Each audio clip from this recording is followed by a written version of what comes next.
how I kind of skewed it towards the male side. And then we did our interviews, and we did hire the best person for the job, whether it be male or female. Okay? That's how it works sometimes. So you want to know who your employer or prospective employer is and what their needs are. Okay? So, I mean, if you're a female and that you like electronics, you look at your electronics score. Who's your main competitor? Males, right? So you look down that male column and see how they scored. Wow, I scored better than 72% of the males that took this test. I could be marketable in that area. Okay? And that's how that's supposed to work. That make sense? Okay. Now, on there you'll see the military entrance score, the AFQT. That is the score the recruiter would take a look at to see if you have qualified for the military. Even though I said nobody fails the ASVAB, you can get a non-qualifying score when it comes to the military. Right now, that minimal score is anywhere between a 31 and 50. If you received a 51 or higher, you're golden. If you fall between the 31 and 50, it really depends on what the services need. If they need a lot of people, that number will be driven down to the 31 mark. If they don't need as many people, it'll be driven up. Okay? So if you are interested in that, you let a recruiter know that you took the test here and you believe that you got a qualifying score. If you change your mind next year and all of a sudden you're going, you know what, I'm not too sure what I want to do, I think maybe the military is a good option for me, and you didn't get a qualifying score, you can take the test again, and I suggest you take it here. It keeps you from having to drive an hour and a half up to Camp Dodge after school.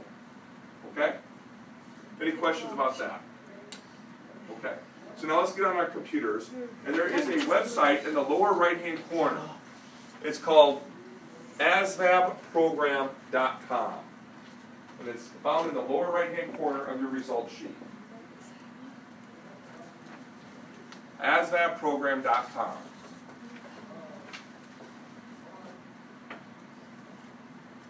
What will happen when you log on to Asvab2.com, it'll take you to the ASVAB website, okay? This is the website you can use for your career exploration. It's absolutely free for you, again, until July of 2017. Now, right smack in the middle, it'll say, log into my ASVAB, enter access code. Your access code is found in the lower right-hand corner of your results sheet. Don't lose that code. If you want to use the program again, you got to keep the code. What I know a lot of students have been doing is after class, they've been putting it in their smartphones. Okay? If you do happen to lose it, the school does have a copy. Okay? So enter that user access code in there, and once you do and you hit go, up will pop a 3-step process. Step 1 will be my interest, Step 2 my careers, Step 3 my activities. Now we won't get to Step 3 today, and what I've already found out is a lot of you already have resumes on file, and that's basically what Step 3 does. Okay? Continue updating your resumes. Okay? Because the resume can still stay the same format. Okay, but you just might want to change things as you get more experience. Like me, I've had my resume since 1990. Okay, and all I've been doing is adding and deleting things as I gain more experiences, or I tailor it to the job that I want. Okay, so make sure you start doing that. Also, did you say that they wrote cover letters? They will do cover letters in like April. Okay. When you do a cover letter, remember when I told you 120 applicants for one job? Okay, if I went through every cover letter and resume in detail, it would take me forever, right? Because being the principal, I took ownership. This was my responsibility to hire the best applicant, so I took responsibility in looking through every one. Well, on some, I'm going to borrow this for a second, okay? On some, I could do this. This is a cover letter now. No. Okay? I can do it that quick. And I usually got rid of about 25% of the cover letters and resumes just that quick. Okay? And here's what I was looking for. First, on every job opening, it's going to say, send your your cover letter, resume, and credentials to, and it's going to tell you who to send it to. Okay? That's what you write in the Dear line. You don't write Dear Administrator. You write Dear Mr. Walker. Okay? Because it's going to say, this is who you need to address things to. If I saw Dear Administrator, bam, no pile. Okay? First sentence. I'm applying for the teaching position at your school. Okay? In the job description, it's going to say, looking for a second grade teaching position. And it's going to tell what the school is. So that first sentence, I am interested in your second grade teaching position at C.B. Smith Elementary School. Okay? Last thing I looked at, and this is, well, actually it was the first thing that I looked at. Okay? If I could do this, nope. If they didn't sign their cover letter, it automatically got put in a no pile. Now I'm not saying every hiring agent's going to do that. That was my criteria. Because I'm a history teacher, all about the Declaration of Independence, John Hancock, boom, sign it, own it, that's yours, okay? So those three things. Now after that first sentence, it could pretty much be the same cover letter. But if I saw a Form 1, Dear Administrator, blah, blah, blah, I could tell that somebody was just throwing up cover letters and just throwing them out there, okay? So tailor it to the place that you're applying to.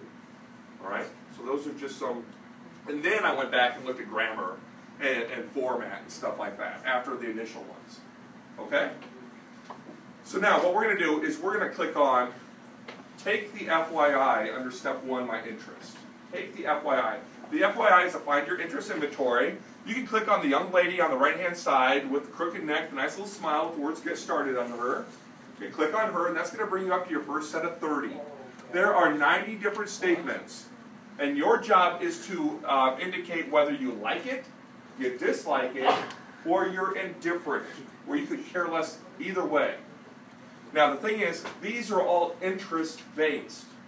These aren't things that you believe you can do well, just if you're interested in them. Also, too many dislikes, and the computer program's going to sit there and basically kick you back and say, come on, you can't dislike everything. Be a little bit open-minded here, okay? So if you're kind of on the fence, it's indifferent. So you can start, again, there's 90 different statements. Go through the first 30, hit the next button, next 30, hit the next button. The last 30, you're going to calculate your results and stay on that page. So work quickly so we can get through this.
once you calculate your results, you'll get 2 sets of scores.